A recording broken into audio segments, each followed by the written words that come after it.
Seguimos con las entrevistas. Estamos con Patricia Díaz Vialet, poeta, egresada de la Escuela de Teatro de Buenos Aires, dirigida por Raúl Serrano, autora de un montón de libros de poesía: Los despojos del diluvio, Testigos de la bruma, La penumbra de la luna llena, La dueña de la ebriedad de la rosa, Los sonidos secretos de la lluvia y algunos otros libros más. El último libro que va a sacar y que va a presentar el martes que viene, de eso vamos a estar hablando, entre otras cosas, con Patricia, se llama Mientras sea capaz de la música. Bienvenida, Patricia, ¿cómo estás? Bien, muy bien, muchísimas gracias por la invitación y por este espacio para la poesía. No, al contrario, hace rato queríamos charlar con vos sobre poesía, sobre teatro, sobre arte en general. ¿Vos sos la secretaria artística del Centro Cultural de la Cooperación? No, yo soy la secretaria general del Festival Latinoamericano de Poesía en el Centro, que organiza el espacio literario Juan L. Ortiz del Centro Cultural de la Cooperación. Que tuvo su última reunión la semana pasada, ¿puede ser? Sí, la semana pasada fue la edición número 15 del Festival Latinoamericano de Poesía en el Centro, y yo soy la secretaria general de ese festival, que lleva de preparación un año, o sea, un año de trabajo para realizar el festival, que vienen aproximadamente 40 poetas de Latinoamérica, de diferentes provincias de Buenos Aires, de acá de la ciudad de Buenos Aires. Se reúnen, nos reunimos y se hacen mesas de lectura, mesas de debate que tienen que ver con la temática de la poesía. Es un festival que desde el principio fue muy convocante, pero ahora realmente hay gente que a veces se sienta en el piso, o sea, ya no son muy pocas las butacas, digamos, para la cantidad de gente que quiere escuchar a los poetas leer sus poemas o debatir acerca de temas que tienen que ver con la poesía. Lo que se está diciendo en algunos lugares, y yo creo, me parece que tiene mucho viso de razonabilidad, es que este festival del Centro Cultural de la Cooperación le está haciendo mucha sombra al Festival Internacional de Poesía que se presenta en la Feria del Libro todos los años. Bueno, sí, las comparaciones no son muy bonitas. Sí, pero no son bonitas para nada, pero sí, es un festival que el de Poesía en el Centro, lo que tiene es que es muy plural, o sea, tratamos de que sea plural. ¿Por qué plural? Bueno, porque se invitan voces de diferentes estilos, de diferentes poetas de diferentes edades, nacionalidades, problemáticas, temáticas. Puede haber un poeta de 20 años y quizás hay uno de 80 y pico de años, por ejemplo.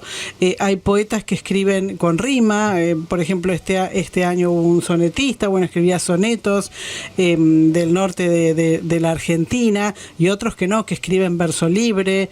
Hay gente joven que escribe con una desfachatez asombrosa y envidiable, que hace que mixturan con el rap, por ejemplo, con otro tipo de música. Y si vos tuvieras que definir tu propia poesía, ¿cómo la definirías? Bueno, mi poesía es autobiográfica, como la poesía de muchos, pero la mía es muy, muy autobiográfica. ¿Por qué digo eso? Porque sobre todo en los últimos libros, en los libros más recientes, yo ahora publico mi libro número 11. En estos últimos libros, los 6 últimos, ponele, siempre pongo un lugar, un momento al que se refiere ese poema, ¿no? Es una suerte de diario que escribo con lo que me pasa y con lo que me pasó, con lo que me pasa en la vida y con lo que me pasa en el sueño también. Incluyo mucho los sueños que forman parte de mi realidad también. Entonces es autobiográfico. Siempre parto de mí, de mis anécdotas, de mi vida, de mi experiencia. Es un diario, solamente que está escrito en poesía. En poesía, ¿no es cierto? Vos te formaste, me imagino que después te debes haber formado más, pero en tus inicios en el taller literario de Atilio Jorge Castelpolli en la SADE. Sí, yo me formé, primero, yo soy profesora nacional de inglés del Instituto Nacional Superior del Profesorado Joaquín B. González, en donde se estudia mucha literatura, por supuesto literatura inglesa, literatura estadounidense, ¿no? Pero también se hace comparaciones con la literatura argentina, con autores argentinos. O sea, estudié mucha literatura en otro idioma. Y después me formé sola leyendo, por supuesto, los poetas de acá. Pero quien me abrió las puertas hacia ese mundo maravilloso de la poesía latinoamericana, que yo conocía, pero cuando sos adolescente quizás mucho no conoces. Y quien me abrió esas puertas maravillosas fue Atilio Jorge Castelpolli en la Sociedad Argentina de Escritores, acá en la calle Uruguay, de acá de la ciudad de Buenos Aires. Allí yo ingresé con 19 años, tenía cuando entré. Y estuve algunos años, después seguí con él y formamos un grupo con otros poetas, la Ciudad de los Poetas. Había varios poetas de mi edad, algunos un poco más grandes. Yo era en general la más chica, salvo otra chica que había un poquito más jovencita, pero en general eran un poquito más grandes los poetas que yo, ¿no? Si yo mal no recuerdo, si no me falla la cabeza, que últimamente me falla bastante, en aquel taller se trabajaba mucho el surrealismo.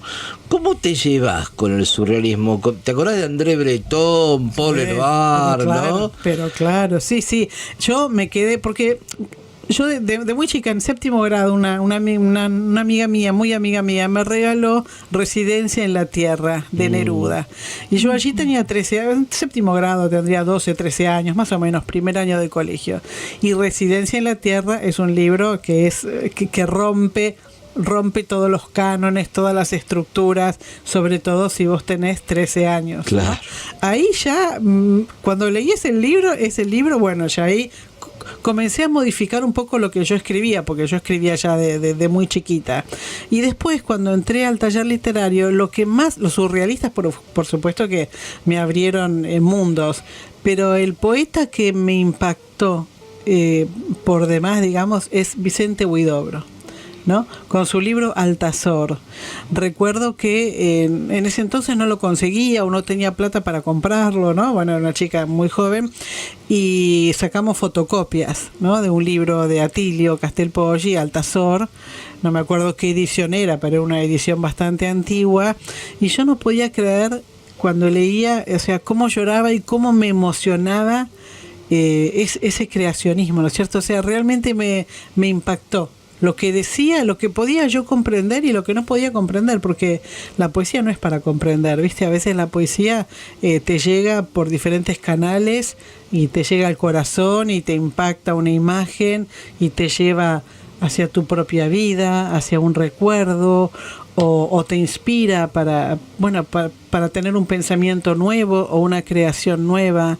Entonces ese libro fue el libro que realmente Altazor, ¿no? El libro de Vicente Huidobro, ese libro, ¿no?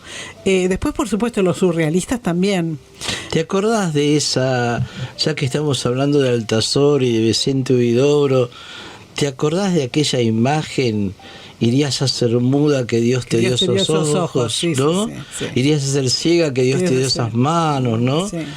Silencio, la tierra está por parir un árbol, algo así. Claro. Yo soy muy mala para la... A mí una de las cosas que más me asombró Altazor, no solo la belleza del poema, sino la extensión del poema, ¿no?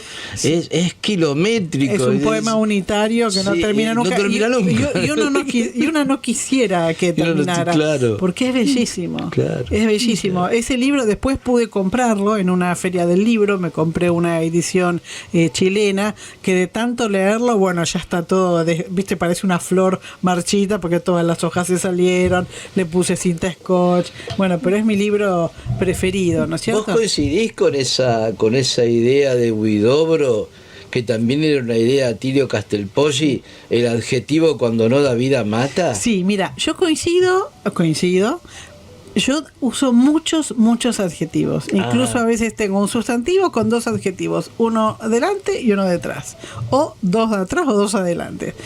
Pero de esos 2 adjetivos vienen de haberle puesto 5 adjetivos, o sea, de haber limpiado, ¿no? Claro. Yo coincido, pero a mí me gusta adjetivar. También me gusta la poesía que no está adjetivada, también me gusta todo tipo de poesía.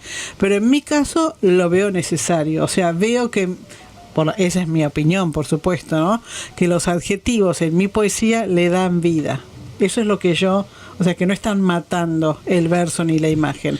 Pero bueno, es una opinión muy, pero muy subjetiva porque es mi poesía. Pero corrijo mucho, o sea, saco mucha hojarasca, mucho adjetivo, mucho adverbio y queda algo exuberante porque, bueno, yo escribo así, exuberantemente. ¿Habrá alguna escuela literaria que sea absolutamente verdadera, o la poesía la construye la escuela que el poeta leyó y lo que el poeta le añade como materia prima propia, digamos? No, lo verdadero es ser sincero con uno mismo, claro, y no hacer un artificio, digamos, del poema. Lo verdadero, a mí me gusta el poema, puede ser un poema que esté muy trabajado, menos trabajado, con más menos adjetivos, con más menos metáforas, con más o menos imágenes, más cotidiano o más volado, de un suspiro así largo o algo muy escueto, muy cortito.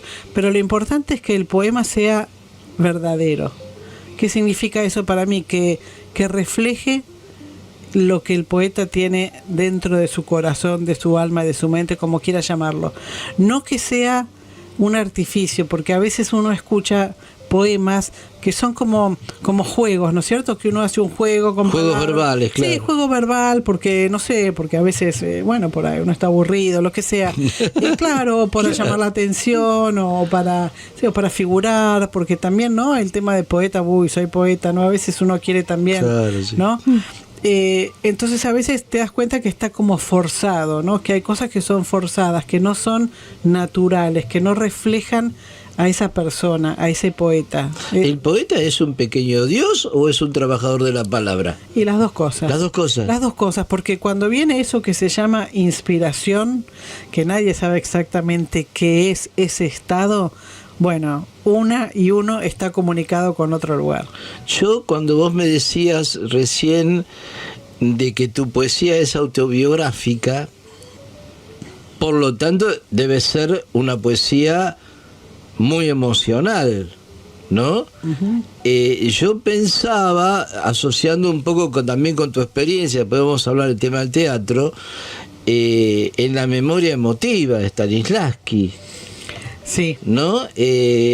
Porque vos, aparte, estudiaste teatro, estudiaste con Serrano, ¿no? Todo eso también abreva a la palabra poética, sí. Todo es como un refrito en el cual está todo metido, digamos. Sí, sí, sí. ¿Vos utilizás, en cierta forma, memoria emotiva para escribir tu poesía? Mira, la memoria emotiva yo estudié con Raúl Serrano y también hice el... Perdón, no sé si utilizar es la palabra correcta, sí, me parece que no. porque no es una técnica. Puede ser. Son técnicas, sí, técnicas actorales, digamos, hay varias técnicas para llegar a una escena o a componer un personaje, ¿no es cierto? Y tenés métodos, o sea, es el método, Raúl le enseñaba el método de las acciones físicas, claro, basado en Stanislavski. En el segundo Stanislavski. En el segundo, exactamente. Porque el primero, yo siempre hago el mismo chiste con amigos, ¿no? Que Stanislavski se pasó 30 años diciendo que había que emocionarse para actuar y 20 años diciendo que había que actuar para emocionarse. Claro, sí, que había que accionar, ¿no es cierto? Accionar para, claro, que aparezca la emoción. Claro. Entonces yo estudié con Raúl, también antes estudié con un profesor ruso y después estudié con Andrés Zubov y después estudié en el IUNA, el Instituto Universitario Nacional de Arte, actuación. No me dedico a la actuación, pero estudié, me gusta, soy jurado de los premios Teatro del Mundo, o sea, tengo una relación muy íntima con el teatro. No actuás, pero textos tuyos se están poniendo en, claro, teatro. Sí, sí, sí. Después hablamos un poquito de eso también. Sí, sí, pero toda mi formación, digamos, en actuación, que tampoco es tan larga la formación, pero bueno, estudié bastante. También o sea, uno cuando va al teatro y hace algo, vas a una clase de teatro, siempre partís de una escena, ¿no es cierto? De una escena, de un conflicto con uno mismo, con el otro, con el entorno, ¿no? Siempre hay un conflicto en el medio de la escena y hay una escena, ¿no es cierto? Con personajes o uno o lo que sea. En los poemas míos, muchos de los poemas, como son escenas de mi vida, momentos de mi vida, bueno, son bastante teatrales en cierto aspecto. Mira. Porque son escenas, son momentos, tal anécdota, tal día, tal conversación, tal película que vi, tal fiesta, tal novio, etcétera, etcétera. Son escenas, momentos de mi vida, de mi propia vida, que voy contando, voy describiendo, narrando, con un lenguaje poético. Entonces, algunos de esos poemas, que son, pienso yo, bastante escénicos, fueron tomados para llevar a la escena, ¿no es cierto?, con personajes, o con conflictos, o con diálogos, ¿no? Y pasan por el cuerpo de los actores, ¿no?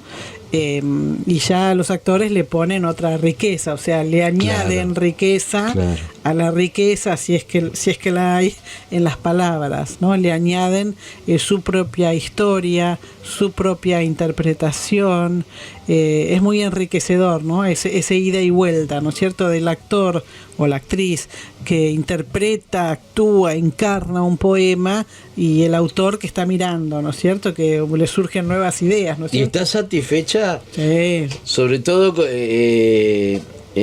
¿cómo se llama la obra que interpretaron estas tres actrices basadas en textos tuyos? Mira, la obra terminó justo ayer, fue la última función, se llama Todo mi cuerpo pertenece a la noche. Ajá. Y es una obra que fue parte del Agosto Poético allí en el Centro Cultural de la Cooperación, que es este ciclo durante el mes de agosto donde hay muchos espectáculos basados en poesía. Bueno, mi obra formó parte de ese ciclo.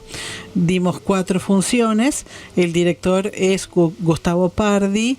Las actrices son Margarita Páez, Carolina Kriboruk y María Eugenia Rigón. Yo estoy más que satisfecha, porque yo ayer les decía, ¿no? Ayer fue la última función, después fuimos a comer. Yo les decía que enriquecieron mi poesía. Por un lado, la poesía llega al espectador de una forma que quizás no llega al lector. O sea, es una forma diferente de acercar la poesía a una persona. Hay gente que quizás no lee poesía, no le interesa, y va al teatro, ve una obra que está basada en textos literarios, en poemas, y se acerca a la poesía, ¿no? O sea, es una forma de acercar la poesía a la gente, aparte del libro, por supuesto, o la radio, hay otras formas. Pero también es muy enriquecedor para el poeta, ¿no? Porque el poeta ve que hay cosas en su poesía que él no se había dado cuenta. Yo por ahí no me di cuenta de algunas cosas que escribí. Y las veo interpretadas por estas 3 actrices que son jóvenes, frescas, desfachatadas, nada solemnes. Digo, sí, eso es. Y otra cosa que yo sentía con esta obra y con otras obras, pero con esta obra en particular, es que las actuaciones, que son muy desacartonadas, muy poco solemnes, que hicieron las 3 actrices, tienen mucho que ver y se parecen mucho a ese estado que yo tengo cuando escribo. Mira. Cuando escribo, ese estado que yo lo llamaba inspiración, que nadie sabe muy bien qué es algo físico. Es algo físico. Sí. Es algo que es corporal, es físico. Entonces, un estado que uno tiene de amor, de odio, de pasión, de angustia, creo que sí. Cosas físicas. Eso es lo que uno trata de poner en palabras, ¿no? En palabras que quizás en un libro parecen frías, ¿no es cierto? Palabras ahí son como objetos ahí en una página en blanco. Pero esas palabras vienen de una cosa muy profunda, física, que le pasa al poeta en ese momento en donde uno escribe. Entonces esa performance, digamos, que hacen las 3 actrices allí, y cómo cantan y bailan y se abrazan y saltan y gritan y susurran la poesía, bueno, eso es muy parecido a lo que yo siento cuando la escribo. O sea, es como que llegan al carozo, digamos, de la inspiración, ¿no? Así que eso es muy enriquecedor para el poeta y pienso yo, para los espectadores. Contanos un poquito cuándo vas a presentar tu próximo libro, dónde lo vas a presentar, cómo va a ser. Bueno, mi próximo libro, que se llama Mientras sea capaz de la música, acá traje un ejemplar para vos y otro para la radio, Bueno. se va a presentar este martes 9 de septiembre, o sea, el martes que viene, a las 19 horas, en el Centro Cultural de la Cooperación, en la Sala Solidaridad, y lo van a presentar Rafael Felipe Oteriño, Jorge Dubati, Marina Arias, Javier Cofreses, y coordina la mesa Juano Villafañe. Bien. Y yo voy a leer poemas. Después hay un pequeño brindis, como se suele hacer en las presentaciones. Vamos a estar ahí, Sí. cita obligada. Sí, sí. Convocamos a todos los que nos están escuchando a que vayan, porque no se la pueden perder. Bueno, Patricia, ¿qué nos vas a leer? Bueno, si querés les puedo leer el primer poema del libro, el que abre el libro, que tiene que ver, casi todo el libro tiene que ver con la música, ¿no es cierto? Con la música en mi vida. Los títulos de tus libros son muy significativos, muy especiales, ¿no?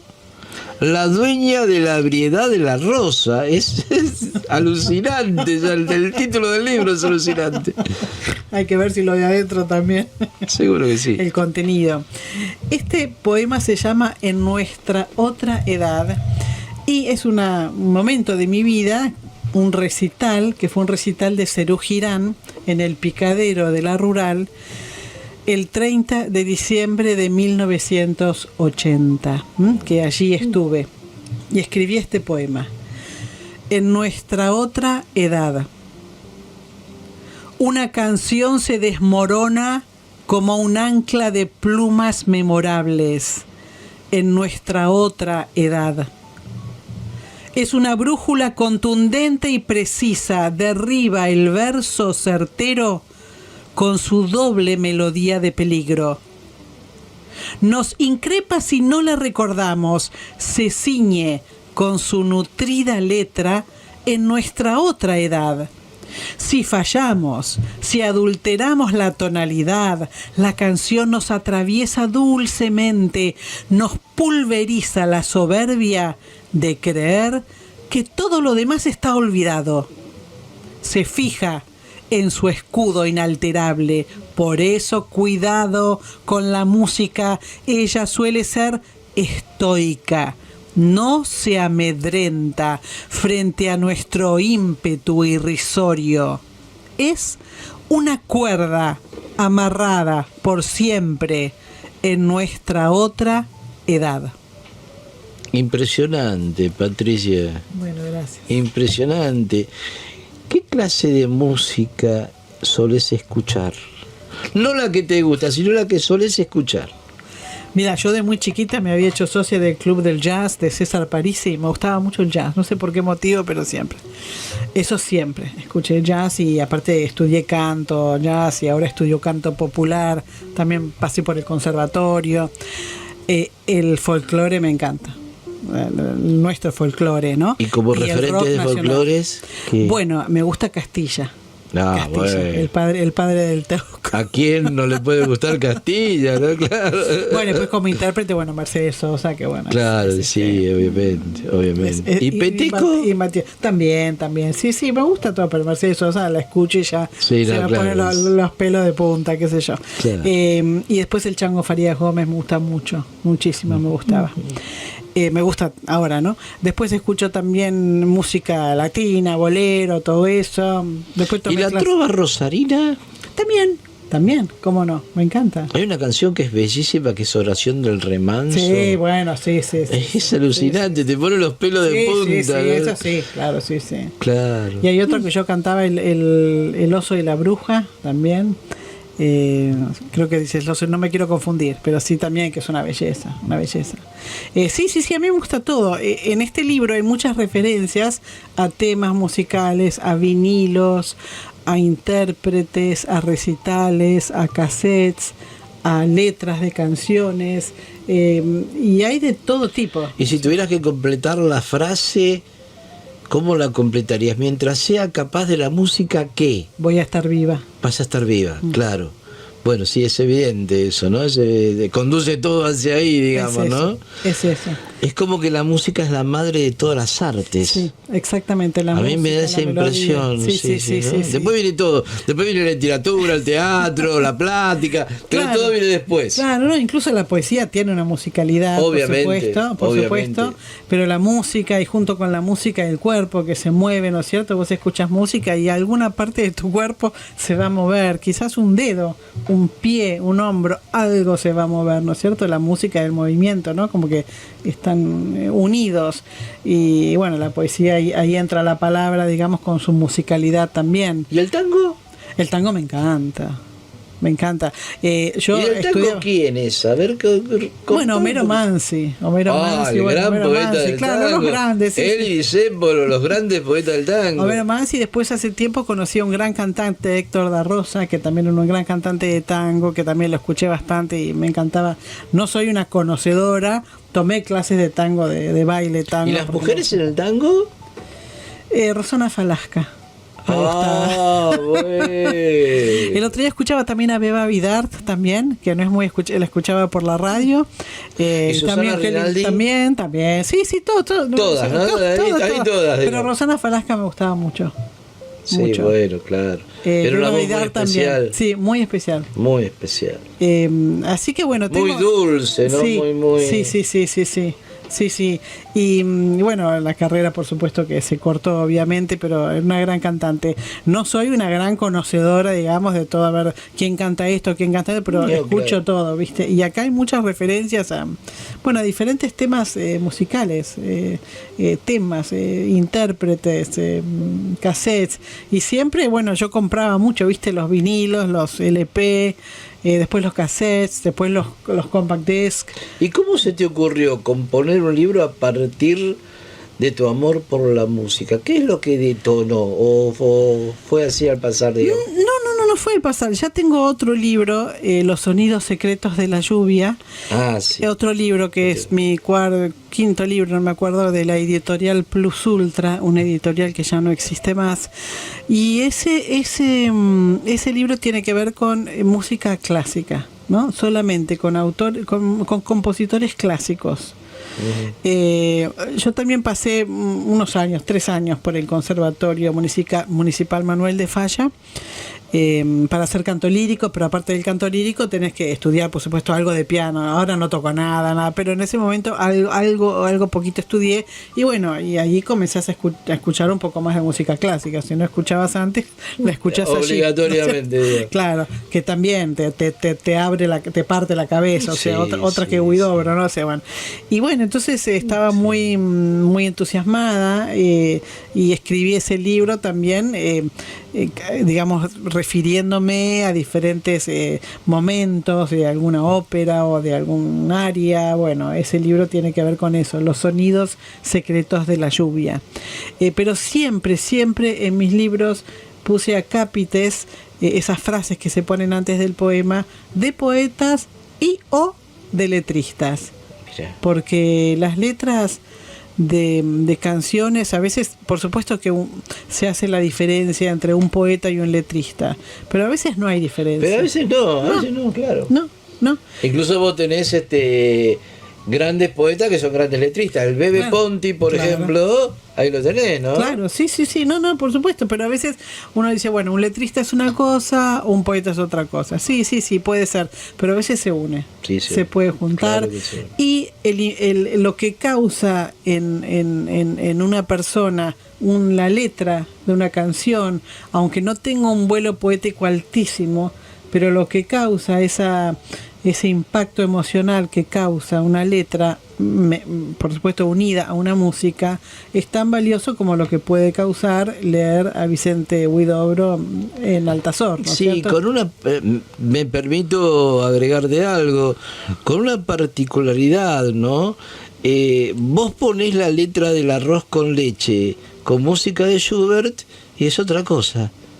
¿no? Claro. Y vas a amar el arroz con leche. Sí. ¿No? Arroz con leche. Sí, claro, sí. la música lo potencia todo, Claro, ¿no? claro. Lo potencia todo al límites inimaginables. Sí, exactamente.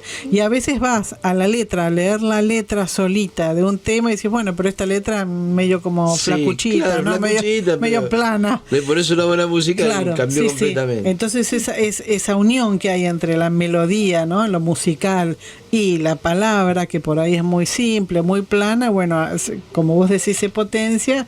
Bueno, entonces muchos de mis poemas, no solo en este libro, sino en otros libros, tienen esos acápites, ¿no? De letristas que son muy admirados por mí, ¿no? O sea, muy admirados y respetados, tanto como poetas.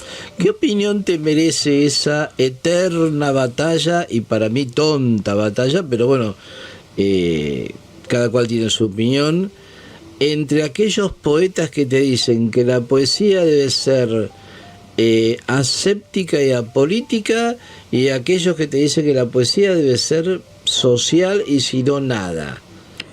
No, vos podés escribir sobre lo que quieras, pero todo lo que escriba, si yo quiero escribir acerca de este reportaje o acerca de mi familia o mi perro o lo que sea, todo lo que escriba va a dejar ver el momento en que vos estás viviendo. En algún lado la realidad que te rodea se va a colar, ¿no? La realidad política, la realidad social, la realidad económica, emocional, eso se va a colar, por más que vos quieras decir, no, yo quiero escribir sobre mi gran amor, tal cosa, ¿no? O tal persona. Eso por un lado. Y después hay temáticas que son más que le gusta más a un poeta que otro, ¿no es cierto? Hay temáticas, no sé, la temática, no sé, de la guerra, la injusticia. Bueno, no toda la gente escribe un poema sobre la guerra. Claro. Pero muchas veces no se escribe, no porque uno no quiera, sino porque no te da la cabeza para escribir eso, porque es demasiado sufrimiento. Claro, y a veces uno no puede enfrentar eso, pero sí puede enfrentar otra cosa. Entonces yo creo que hay poesía que para mí está mal eso de llamar poesía social, porque es poesía. Toda la poesía es toda social. la poesía, y tiene una temática para esto, pero yo tengo poemas como que uno diría poemas de amor, y otros poemas que tienen que ver con lo social también. Te voy a poner, te voy a poner en una disyuntiva. Me imagino cuál va a ser tu respuesta, pero yo necesito tu respuesta y no la mía. A ver. ¿Alfonsina Storni o Alejandra Pizarnik? Pizarnik. ¿Por qué? Me llega más. Las dos son excelentes, no puedo decir que no. Pero a mí me llega más Pizarnik. Porque tiene ese poder de síntesis que tiene Pizarnik, no lo tiene nadie. O sea, yo no lo leí, leí en otra poeta.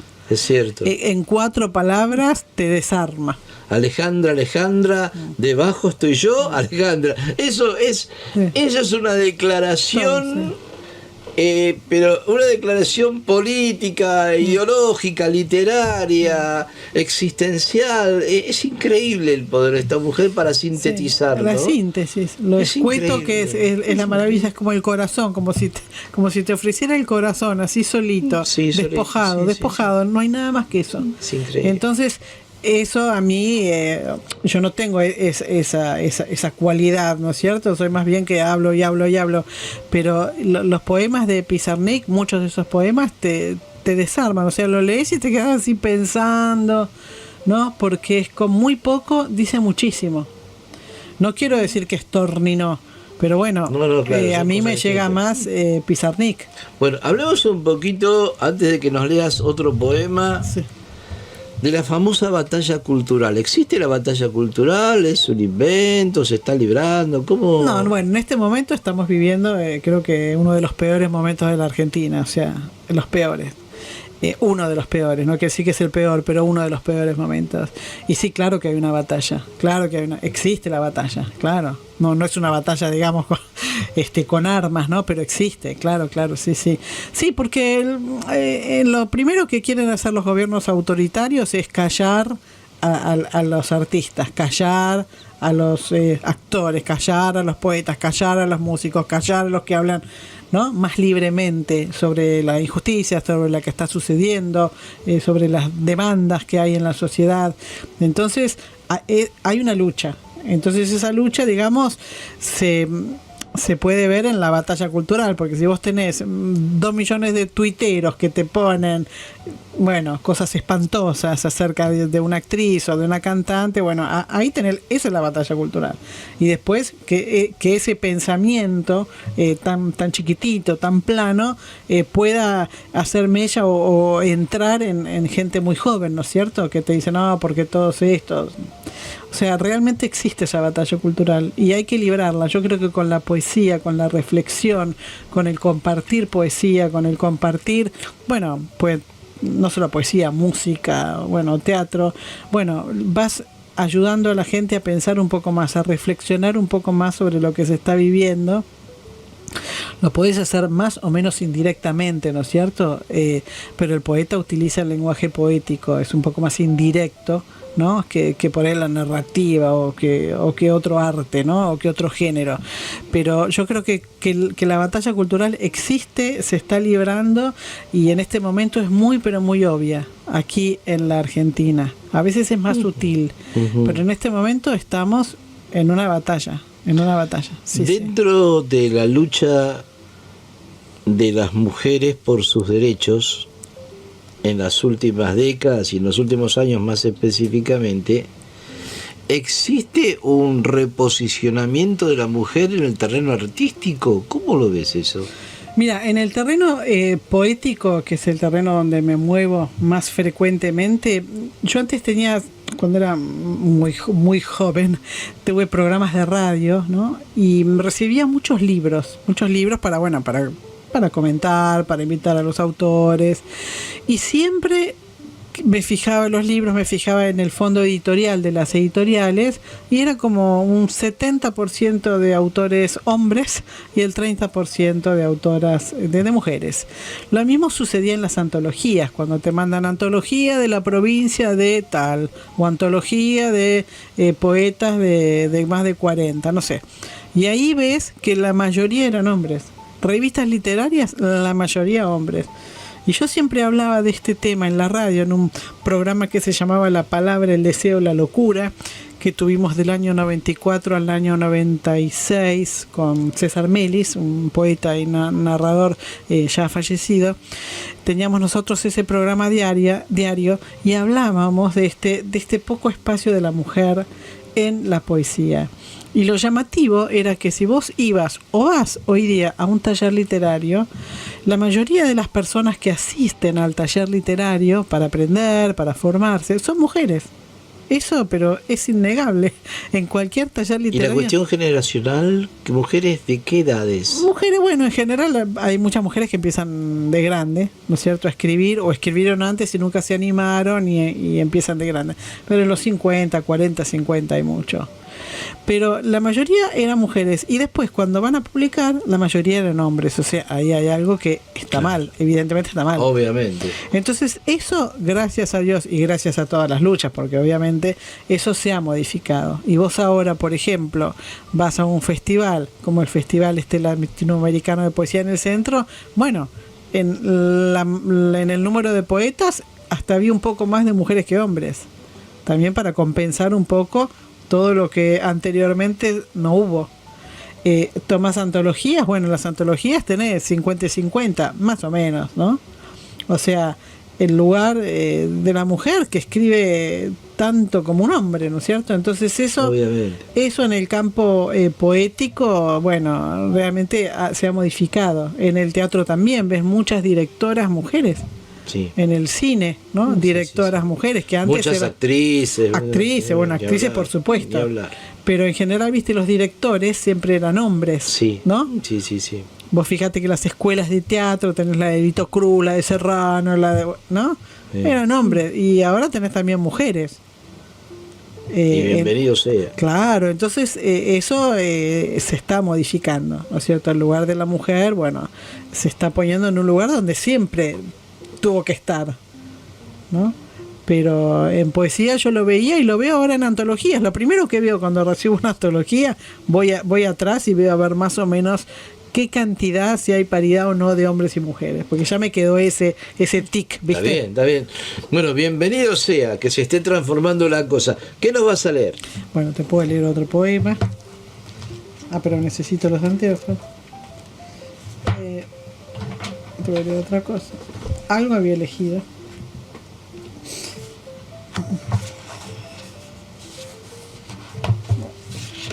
Un momentito.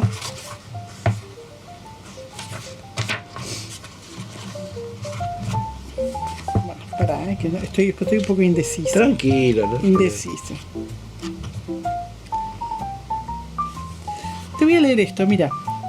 Vos sabés que yo, dentro de tantas actividades que hago, tomo clases de baile, viste, hago tap y bueno. Y de salsa también tomaba, salsa bachata, merengue, salsa y bachata. Tomo clases, viste, para bueno. Entonces, esto es un poema que se refiere a una clase de ronda de casino en un lugar donde yo iba, Espacio Castel, que queda acá en Riobamba y Corrientes. Esto se refiere a una clase en el año 2005, ¿no? Y se llama En la ronda de casino. En la ronda de casino, las dolencias se convierten en pespuntes imprecisos. Lucimos nalgas y cinturas vigorosas. Se expulsan hacia afuera los pesares como el carozo de un durazno seco. En la ronda de casino, los bravos bailarines nos sostienen en el tiempo de la juventud, que es allí una voluta eterna y zigzagueante. Rolamos sobre las pelvis con los cuellos al acecho. Escalamos los omóplatos macizos. Nuestros brazos son proyectiles. El sudor se acomoda luego en el cuarto de baño simultáneo. Una baila para ser cortejada inagotablemente. Hermoso, hermoso. Vamos con otro, dale, vamos con otro. Otro más. Otra más. Bueno, este es un poema que tiene que ver con un cuarto de baño en Buenos Aires en 1999. Y se llama En el dormitorio de Nácar. Mi dedo índice mantiene imantado a ese hombre. Ejerce sobre él su potestad innegable. En el dormitorio de Nácar, él espera mi llamado. Baña su cuerpo en óleo y se echa sobre la alfombra tibia. Mi dedo índice mantiene hipnotizado a ese hombre. Cuando lo rozo con mi gasa lustrosa, el hombre se endereza tiernamente. Bien, bien, bien. Bueno, un tercero. Vamos por un tercero. Tercero. Bueno, este tiene que ver con un balneario en la ciudad de Miramar que se llama Mickey. En Miramar, aquí en la provincia de Buenos Aires, un recuerdo del año 75. Y también tiene una cápite en el hospicio de Pastoral. Quiero descolgar al sol, chapalear entre las hojas, ¿no? Que siempre lo uno a este balneario. Y se llama Contra el tiempo. Despertaba yo en los albores de la playa en Miramar, que es la única playa. Me apegaba a los hombros de café de un joven tan delgado como un alambre. Él entraba en la arena como una medusa rezagada. Su paleta húmeda, su pez de pana coqueteando en la orilla, su cabello de polen en la brisa marina. El amor en la adolescencia es millonario y magnánimo. Él arribaba en un tren de cobre y echaba a rodar sobre la superficie del agua detenida. El amor en la adolescencia es un gemido instantáneo, primigenia gota de ámbar que nunca nos envejece. Bien, hermoso, hermosa poesía, Bueno, Patricia. muchas gracias. Patricia, te quiero hacer una preguntita que hace tiempo me está rondando por la cabeza. ¿Existe la posibilidad real, concreta y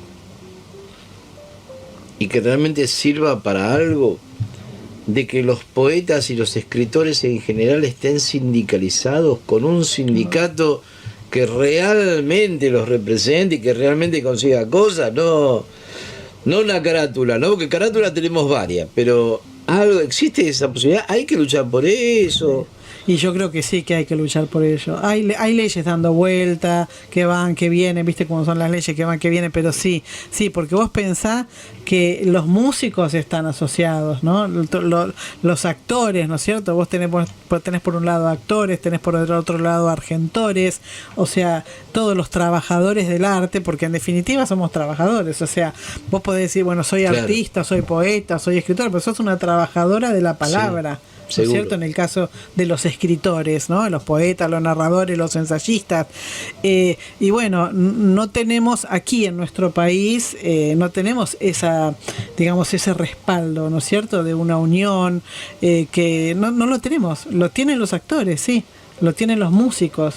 Lo tienen hasta los artistas plásticos, pero nosotros no lo tenemos. Entonces siempre ha habido leyes que van, que vienen, proyectos de la SADE, de la CEA, de acá, de allá. Hay diferentes entidades que agrupan a escritores o a poetas. Por ejemplo, yo estuve en APOA mucho tiempo, la Asociación de Poetas Argentinos. Ahora también soy vocal en la SADE, en la Sociedad Argentina de Escritores. O sea, hay varias entidades que agrupan a los escritores, que está muy bien. Pero lo que no tenemos es un respaldo fuerte como para tener una obra social, como para tener ingreso a tal. Bueno, puede ser que el ingreso a la feria sí, por supuesto. Pero para tener otro tipo de respaldo, ¿no es cierto? Las jubilaciones, bueno, todo eso, o sea, estamos como indefensos los escritores. En un momento se llegó a poner en duda. No recuerdo bien si se suspendió o estaba en víspera de suspenderse la pensión a los escritores. No, esa está, pero en la ciudad de Buenos Aires. Sí. Y es para algunos escritores, o sea, no llegas así nomás, tenés que tener varios requisitos, tenés que llegar, no es tan fácil. Pero no es como, digamos, como la jubilación de los maestros. No, claro. Uno apuntaría a eso, a que sea algo generalizado para todo el país. ¿No es cierto? Que el escritor, por haber dado no te digo su vida, pero horas y horas y horas de su vida a publicar libros que embellecen y mejoran la sociedad y son necesarios para la sociedad, bueno, ese escritor tiene que tener después una recompensa, no sé si recompensa llamarlo, pero tiene que tener una jubilación digna, claro, ¿no es cierto? Obviamente. Como escritor. Obviamente. Y bueno, entonces eso no existe, siempre se ha luchado por eso, y a veces yo escucho, bueno, una ley que va, que viene, un proyecto, bueno, uno firma, a veces firma, carta, vos firmás las cartas, ¿no es cierto? Para que eso en algún momento prospere, ¿no? Pero no tenemos, estamos indefensos. Lo que pasa que también está muy instalado el criterio de que el escritor o la escritora son loquitos que escriben y que el trabajo es otra cosa, ¿no? Somos trabajadores de la palabra, realmente, de la palabra. Claro. Yo, este libro, que es un libro bastante importante, tiene, casi 200 páginas. Bueno, este libro son 4 años de trabajo, 3 o 4 años de trabajo. Claro. De trabajo de horas, estar con la palabra. De trabajar la palabra, de decir, bueno, esto queda mejor, esto no significa nada, esto molesta, esto no molesta, esto es esencial. Es un trabajo. Después editarlo, después publicarlo, después hacerlo circular, la prensa, o sea, estás trabajando con la palabra. Sí, seguro. Y eso a veces parece como que fuera un hobby, ¿no es cierto? Que uno tiene un hobby de decir, bueno, claro, un hobby. Voy a tejer un suéter o tejer no sé qué, o plantar. Sí, no sé. primero trabajo, después me dedico a escribir, ¿no? Claro, no es un hobby, no es un hobby, es un trabajo. Lo que pasa es que, claro, como uno no puede vivir de la poesía o de los libros, se vive de otra cosa. Yo tengo otra profesión, vivo de otra profesión. Pero yo les explico a mis alumnos que tengo, bueno, yo tengo 2 trabajos, o sea, tengo 2 carreras, ¿no es cierto? Claro. Una que es el tema de la enseñanza, del inglés, bueno, y otra es la carrera artística, digamos, que incluye en este caso la poesía, pero los escritores no vivimos de nuestros libros. Puede ser que alguien muy, muy encumbrado, sí, bueno, puede ser que viva, por supuesto, de las ganancias de la venta de los libros, pero no es la mayoría de los escritores. Vos has ganado varios premios. Sí. Háblanos un poquito de los premios. Bueno, mira, yo gané el primer premio del Fondo Nacional de las Artes con mi primer libro inédito, Los Despojos del Diluvio. Y eso me facilitó, o sea, primero, que el premio es una bendición, digamos, que tener un premio, porque eso te abre algunas puertas o alguna crítica en un diario, viste que siempre son difíciles. Y también, cuando vos recibís un premio, por lo menos el premio del Fondo Nacional de las Artes, te daban el dinero para publicar el libro, ¿no? Que siempre es bastante costoso el tema de la publicación. Yes. Y después, con mi cuarto libro, con La dueña de la ebriedad de la rosa, también volví a ganar el mismo premio, el primer premio del Fondo Nacional de las Artes. Esos fueron los 2 premios así importantes. Todos. Después, antes del primer libro, gané, antes de publicar mi primer libro, un premio también a un libro inédito de la Fundación Argentina para la Poesía, hace mucho tiempo ya, que me otorgó el Puma de Oro, que es la máxima distinción. Eso fue por un libro inédito que después no se pudo publicar porque eran unos años donde había hiperinflación, etcétera, etcétera, y todo ese proyecto se vino abajo, pero el premio me lo dieron en la Feria del Libro. Y después gané otros premios también de otros lugares, y eso ayuda para tu currículum. Y aparte es una caricia al alma. Es una caricia al alma, te ayuda, por supuesto. Quizás la gente presta un poco más de atención, decir, mirá, viene un libro premiado. Ayuda, sí, por supuesto que ayuda. Y uno se presenta porque quiere ganar, si no, no te presentas un concurso. Obviamente. ¿No es cierto? Querés ganar y también es un... Sí, es la opinión del otro, ¿no es cierto? Porque... yo escribo porque no puedo dejar de escribir, o sea, yo escribo porque me sale naturalmente, y trabajo mis poemas porque también es una necesidad de escribir, de trabajar un poema, y después publico porque hay una necesidad de comunicar. ¿Y claro, por qué hay una necesidad de comunicar? Y porque uno quiere estar en contacto con las otras personas, aunque no las conozcas, y también tener, no digo una devolución, pero llegar a la otra persona. Vos no le pedís a todo el mundo, a ver, decime qué te pareció mi libro. Yo nunca pido eso. Hay gente que me lo dice, pero yo no lo pido. Pero uno quiere comunicar algo, ¿no es cierto? Entonces, el premio, te están comunicando que les gustás. Claro. Que hay un jurado que te aprueba, que dice, sí, esto tiene algún valor. Entonces esa comunicación es como una afirmación de decir, esta comunicación llegó. Claro. Y vale la pena y tengo que seguir. Aunque si uno no recibe premios, también tenés que seguir escribiendo, porque sí, eso por supuesto. ¿viste? Podés tener un premio, ¿no? Después a cierto nivel están las controversias, ¿no? Como la famosa controversia de por qué no le dieron el Nobel a Borges y todas esas cosas, ¿no? Sí. Pero sí. Claro, sí. ¿Por qué no a tantos otros? No, pero eso pasa, por ejemplo, con el tema de la organización de festivales y todo, también es lo mismo, ¿no? ¿Por qué no invitan a tal y por qué tal? Siempre hay gente que que no entre, que está ofendida, y en los premios también. Siempre hay gente que dice, no, pero tal persona es mejor y ganó tal. Y ¿qué va a hacer? Es el gusto del jurado, o sea, eso siempre hay gente que está disconforme y eso no va a cambiar nunca. en las antologías también, vos tenés una antología o tenés que hacer una antología, te ganás enemigos. Porque si vos tenés que ¿Por qué elegir... no estoy ahí? Claro. ¿No? ¿Por qué no me pusieron? Claro. ¿Qué sé yo? Yo te digo, yo aprendí ya desde chica, de muy chica, yo le aprendí que si no estoy en una antología o no me invitan a un lado, y ya está, es normal, si somos millones de poetas escribiendo, ¿por qué te tienen que elegir a vos? ¿No es cierto? Yo ya lo aprendí, o sea, cuando era más chica, por ahí decía, ay, pero ¿por qué no me invitan? Pero ya de grande comprendes que hay muchísima gente valiosa, gente valiosa. Sí. Y no tienen por qué siempre elegirte a vos. Entonces, bueno, hay que tener un poco en ese sentido, bueno, de ubicarse, ¿no es cierto? Como dicen, ubicarse en la palmera, bueno. Patri, vamos con un poema más y cerramos la nota. Dale. Bueno, vamos con un poema más. Pongo anteojos.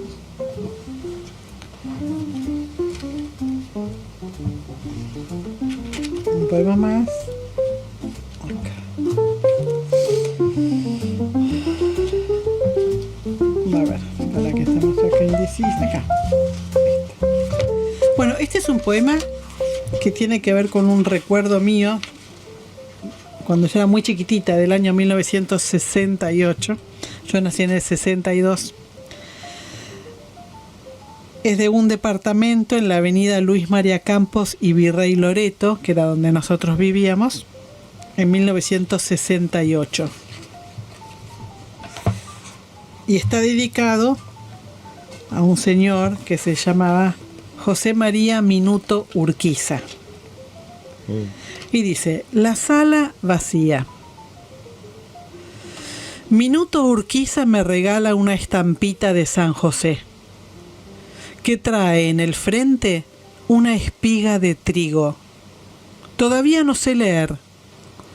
Estamos en la sala del departamento de Luis María Campos. Todo es incertidumbre allí. En poco tiempo habremos de irnos repentinamente y los objetos quedarán solo en mi añoranza. Minuto es amable. Cuán inmenso es un pequeño gesto, lo entenderé mucho más adelante cuando discierna la hecatombe. Finjo ser feliz, incluso de niña, cuando con mis hermanos jugamos a arrojarnos sobre el colchón como si estuviéramos en un trampolín. Minuto desea lo mejor para mí, pero nada evitará la tragedia. Lo familiar se oscurece y no abriga. San José vigila desde su lámina y su cosecha. Antes de la estrepitosa mudanza, mi madre y yo rezamos un Padre Nuestro, tomadas de la mano, en la sala vacía. Maravilloso, Patricia, bueno. Maravilloso. Bueno, algo que nos quieras decir que no te preguntamos o que no te hicimos decir. Contanos. Bueno, de todo, ya hablé. Recordanos bien sí, la presentación de tu libro. La presentación, todo, que es con entrada libre y gratuita, es este martes 9 de septiembre a las 19 horas en el Centro Cultural de la Cooperación, Avenida Corrientes 1543, en la Sala Solidaridad. Bien. Y bueno, allí voy a leer algunos de estos poemas y bueno, va a haber una presentación, me presentan estos inmensos escritores que mencioné antes y después va a haber un brindis porque bueno, yo creo que la poesía siempre es una felicidad, o sea, escribirla te da felicidad, publicarla te da felicidad, difundirla y compartirla te da felicidad, pero en estos momentos que estamos dentro de una pesadilla, yo me siento dentro de una pesadilla, ya hace tiempo. Con todas estas crueldades e injusticias que se viven, yo me siento adentro, como si estuviera viviendo una pesadilla. Sí. Por eso en estos momentos que estamos en una pesadilla, la poesía es un remanso, es un oasis. Y una trinchera. Una trinchera, por supuesto, y es para formar parte de la batalla cultural que tenemos que seguir dando. Muchas gracias, Patricia Díaz Vialet. Vamos a estar el martes ahí, no te quepa la menor duda, y queremos hacer extensiva la invitación a todos los que nos están escuchando.